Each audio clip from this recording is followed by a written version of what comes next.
Hi there everyone, thank you so much for coming back to the channel. As today we're going to know about how to copy and paste a text in the Word file. It's a very easy task.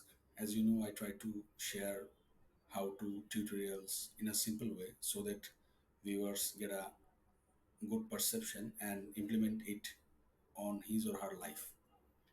So let's dive in.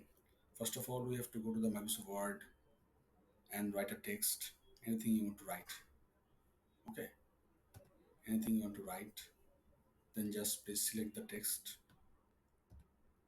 and here in the text you can, after selection, you can press the right button of the mouse. You can see copy, press copy, and after that you can just, in the down line, you can just press Ctrl V or paste. Automatically it will copy your previous write up. Hope it was useful to you. See you in the next video. Thank you.